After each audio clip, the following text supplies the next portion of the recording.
नमस्कार, आप सभी का बहुत बहुत स्वागत है मेरे चैनल हीलिंग वेदा पर। एक बार फिर से मैं वैद्य रुचि और आज के इस वीडियो में हम बात करने वाले हैं अभी जो मौसम चल रहा है हेमंत ऋतु से कहते हैं और इसकी शुरुआत होती है मिड नवंबर से, खत्म होता है मिड जनवरी में। और ये ऋतु राम जी को सबसे ज्यादा पसंद है। क्यों है ऐसा, आज के इस वीडियो में हम जानेंगे। साथ ही हम जानेंगे इसके बाद पड़ने वाले महीने यानी कि शिशिर ऋतु के बारे में भी। बेसिकली आज के इस वीडियो में हम ये जानने वाले हैं कि हेमंत और शिशिर ऋतु में किस तरीके से आपको अपना ख्याल रखना चाहिए ताकि आप पूरे साल स्वस्थ रह सके। जी हाँ, यही वो समय है जिसमें आप अपने शरीर की इम्यूनिटी को सबसे ज्यादा स्ट्रॉन्ग बना सकते हैं ताकि आपको रोगों से बचाने का अपना ये काम अच्छी तरीके से कर सके और आप स्वस्थ रह सकें। तो इन महीनों में आयुर्वेद बताता है कि आपको किस तरीके से रहना चाहिए, क्या खाना पीना चाहिए। आज के इस वीडियो में मैं आपको वही बताने वाली हूँ, तो वीडियो पूरा जरूर देखिएगा। वीडियो को लाइक और शेयर जरूर कीजिएगा और चैनल को सब्सक्राइब करना बिल्कुल भी मत भूलिएगा।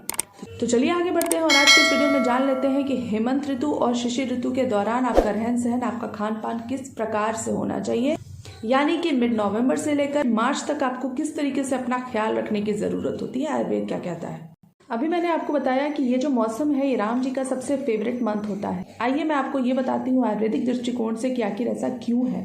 सबसे पहली बात कि इस दौरान आयुर्वेद ये मानता है कि आपके शरीर का बल इस दौरान सर्वोत्तम होता है, सबसे अच्छा होता है। इस वजह से इस मौसम को हेल्दी सीजन भी कहा जाता है। अगली जो खूबी है इस मौसम की वो ये है कि इस दौरान आपके शरीर की पाचकाग्नि यानी कि डाइजेस्टिव फायर स्ट्रॉन्गेस्ट होती है। खाया पिया बहुत अच्छी तरीके से पचता है। इसके ठीक बाद आती है शिशिर ऋतु जो शुरू होती है मिड जनवरी से और खत्म होती है मिड मार्च में। हेमंत ऋतु के बारे में, जिन सावधानियों के बारे में, जिस तरीके के खान पान और जिस तरीके के रहन सहन के बारे में आयुर्वेद एडवाइस करता है वही सारे नियम शिशिर ऋतु में भी फॉलो होते हैं। इस वजह से आज के इस वीडियो में इन दोनों ही महीनों के बारे में हम बात करने वाले हैं, क्योंकि जिस तरीके से हमें हेमंत ऋतु में रहना है उस रहन सहन, उस खान पान को हमें शिशिर ऋतु तक फॉलो करना होता है। इस दौरान एक नेचुरल सुरक्षा कवच प्रकृति ने आपको ऑलरेडी दिया हुआ होता है। आपको बस अपना खान पान, अपना रहन सहन सही इस तरीके से करके रखना होता है ताकि ये जो सुरक्षा कवच है वो पूरे साल अपना काम करता रहे, आपको रोगों से बचाने का। किसी भी प्रकार का रोग, किसी भी प्रकार की बीमारी इसे भेद ना सके। इस सुरक्षा कवच को मजबूत कैसे बनाना है ये डिपेंड करता है उन बातों पर जो आज के इस वीडियो में मैं आपको बताने वाली हूँ। सबसे पहले इस बात को समझना आपके लिए बहुत जरूरी है कि विंटर्स का ये जो मौसम होता है इस दौरान ठंडी हवाएं चलती हैं और ये शरीर का रूखापन बढ़ा देती हैं।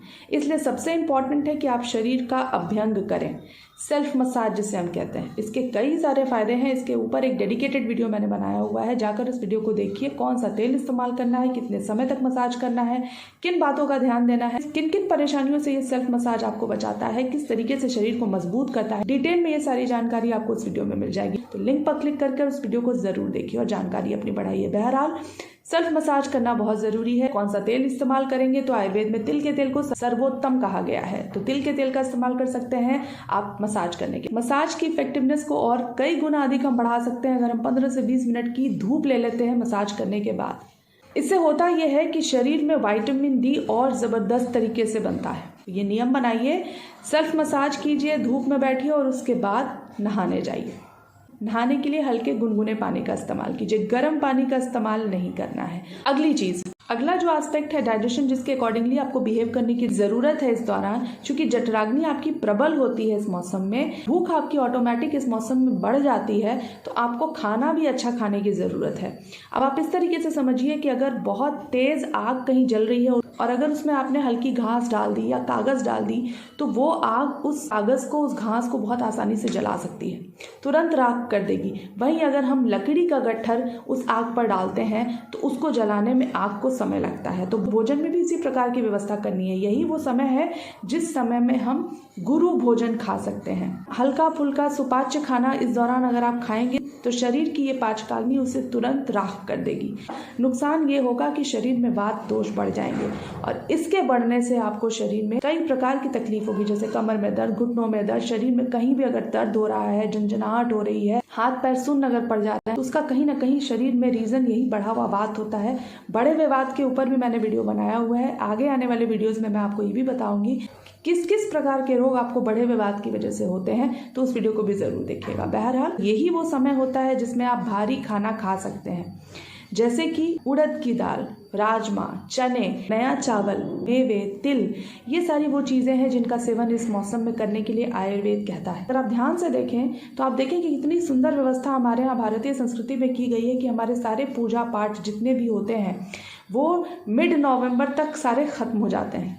क्यों ऐसा होता है? क्योंकि इसके बाद आपको फास्टिंग करने की ज़रूरत नहीं है। ये जो मौसम चल रहा है हेमंत और शिशिर ऋतु का, इस दौरान अगर आप हल्का फुल्का खाएंगे, अगर आप फास्टिंग करेंगे तो इससे शरीर को नुकसान होगा। नुकसान ये होगा कि शरीर में वात दोष बढ़ जाएंगे। मधुर रस का सेवन करें। मधुर रस का सेवन जो होता है वो बढ़े हुए वात को कंट्रोल करने के लिए बहुत ज़रूरी होता है। मधुर रस के बारे में जब हम बात कर रहे हैं तो यहाँ पे मैं शक्कर के बारे में, चीनी के बारे में बात नहीं कर रही हूँ, बल्कि आपको गुड़, गन्ने का रस, किशमिश, अंजीर, खजूर, ताल मिश्री, ये सारी चीज़ों के बारे में हम बात कर रहे हैं। इसका सेवन आपको करना चाहिए। खाना आपका ताज़ा बना हुआ गर्म होना चाहिए, उसमें स्निग्धता होनी बहुत ज़रूरी है। तो घी का प्रयोग ज़रूर करें इस दौरान। अब चूंकि इतनी सारी चीज़ें हम शरीर को दे रहे हैं तो हमें इस बात का भी ध्यान देने की बहुत ज़रूरत है कि अच्छी तरीके से पचें। उसके लिए आपको क्या करना है? तो सबसे पहले पीने के लिए आपको हल्का गुनगुना पानी इस्तेमाल करने की ज़रूरत है। ठंडे पानी से परहेज करने की ज़रूरत है, क्योंकि ठंडी चीज़ें शरीर में वात को बढ़ा देती हैं, वात को डिस्टर्ब कर देती हैं। शरीर को गर्म रखने के लिए वो सारी चीज़ें हमें खानी चाहिए जिनके बारे में मैंने आपको बताया, जिनकी तासीर गर्म होती है। साथ में शरीर को बाहर की ठंड से बचाने के लिए बहुत अच्छी तरीके से कवर करके इस दौरान रखने की ज़रूरत होती है। ये वो तरीके हैं जिन तरीकों से बाहरी रूप से और अंदरूनी रूप से हम अपने शरीर को गर्म रख सकते हैं, बाहर की ठंडी हवाओं से और इस मौसम के ठंडे प्रभाव से अपने आप को बचा सकते हैं। वीडियो के इस हिस्से में मैं आपको देने वाली हूँ कुछ टिप्स जो आपको ज़रूर फॉलो करने चाहिए। सबसे पहली चीज़, चूँकि डाइजेशन बहुत अच्छा है, आपकी भूख बढ़ जाती है तो आप खाएंगे भी अच्छा खासा। अब ये खाया पिया अच्छी तरीके से पचे, ये भी बहुत ज़रूरी है। वैसे तो शरीर इस दौरान खाया पिया अच्छी तरीके से पचाने के लिए नेचुरली तैयार रहता है, लेकिन फिर भी अगर कहीं कुछ बदपरहेजी हो जाती है, कुछ ऊपर नीचे हो जाता है, तो इसको मैनेज करना भी बहुत ज़रूरी है। इसके लिए कुछ आसान से टिप मैं आपको देने वाली हूँ। सबसे पहली और सबसे इम्पॉर्टेंट जो टिप है वो ये है कि एक्सरसाइज के लिए समय ज़रूर निकालें। बहुत हैवी वर्कआउट करने के लिए मैं आपको नहीं कह रही हूँ, बल्कि आपके लिए बहुत ज़्यादा फायदेमंद हो जाएगा अगर आप आधे घंटे से 45 मिनट की वॉक लेते हैं, अगर आप योग करते हैं, अगर आप प्राणायाम के लिए इस दौरान समय निकालते हैं। दूसरी टिप आपके लिए, गाय का घी और गुड़, इसका सेवन अपने किसी भी एक मील में ज़रूर करें। शरीर में वायु को विकृत होने से ये बचाएगा। अदरक का आधे इंच का टुकड़ा सेंधा नमक में मिला के खाना खाने से आधे घंटे से 15 मिनट पहले ज़रूर लेकर मुंह में रखें और इसका रस धीरे धीरे लेते रहें। ये आपके डाइजेशन को सुधार देता है। और चौथी टिप आपके लिए है कि खाना खाने के बाद व्रजासन पर ज़रूर बैठें। खाना खाने के 15-20 मिनट से लेकर आधे घंटे के बाद आप व्रजासन पर बैठें। ये एकमात्र ऐसा आसन है जो खाना खाने के बाद किया जा सकता है और ये आपके डाइजेशन को बहुत स्ट्रॉन्ग बना देता है। होता यह है कि जब आप व्रजासन पर बैठते हैं तो शरीर का जो ब्लड फ्लो आपके पैरों में, आपके थाइज में होता है, वो थोड़ा कम हो जाता है और ये ब्लड फ्लो बढ़ जाता है आपके स्टमक एरिया में, जिसकी वजह से डाइजेशन इंप्रूव हो जाता है।